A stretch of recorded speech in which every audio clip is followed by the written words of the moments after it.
السلام عليكم ورحمة الله وبركاته. مساء الفل والورد والياسمين، مساء الراحة اللي مش بتيجي غير نهاية كل أسبوع، مساء كنبة الجمعة. أولا حابب إن أنا أشكر كل الناس اللي بتتابعنا. حابب أشكر طبعا الناس اللي فازت معانا في فزورة الحلقة اللي فاتت، وهو أخويا وحبيبي أحمد السجيني. هو من أفضل متابعين البرنامج بجد، هو أصلا صديق البرنامج. طبعا كل الناس اللي بتتابعنا على راسنا، وهم كلهم ناس أفاضل. ثانيا طبعا حابب اشكر منتخب مصر على الاداء المشرف اللي هو عمله في مونديال كاس العالم، وان احنا الحمد لله كسبنا ماتشات. اول مره اصلا نوصل لدور ال 16 في كاس العالم.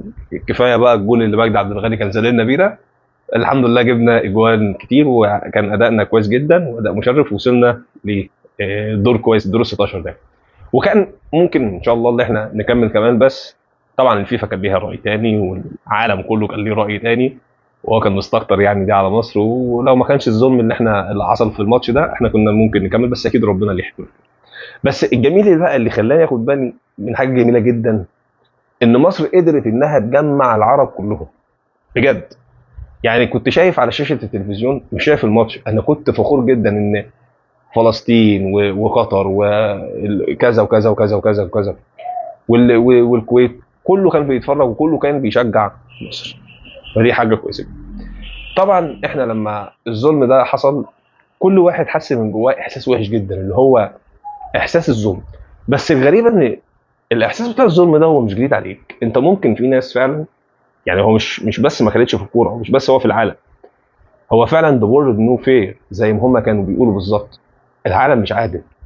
بس انت ممكن تكون حسيت الاحساس ده.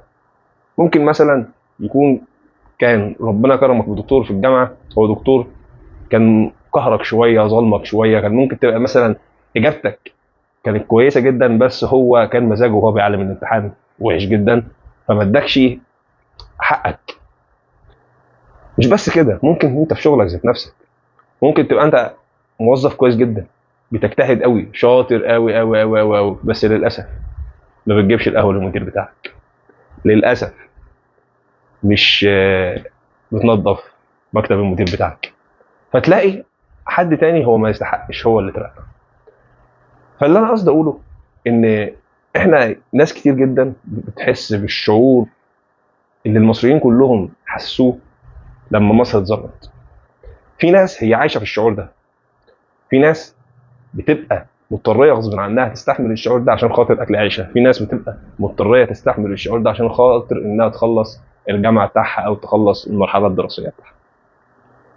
فاللي انا عايز اقوله ان العالم فعلا مش عادل، بس ربنا سبحانه وتعالى ما بينساش حد، واكيد ربنا مش بيعمل اي حاجه الا بحكمه.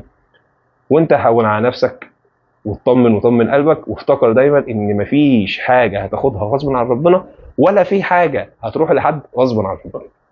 فاهدى كده وطمن قلبك واستبشر خير ان شاء الله، واعرف ان ربنا دي حكمه في كل حاجه بتحصل. والاهم من ده كله، انك بعد ما تؤمن بدي، انك ما تنساش تحل الفزوره بتاعنا، وما تنساش تعمل لنا كومنت، وما تنساش تتابعنا وتعمل شير ولايك وسبسكرايب. والسلام عليكم ورحمه الله وبركاته، واشوفكم ان شاء الله في حلقه الجمعه القادمه.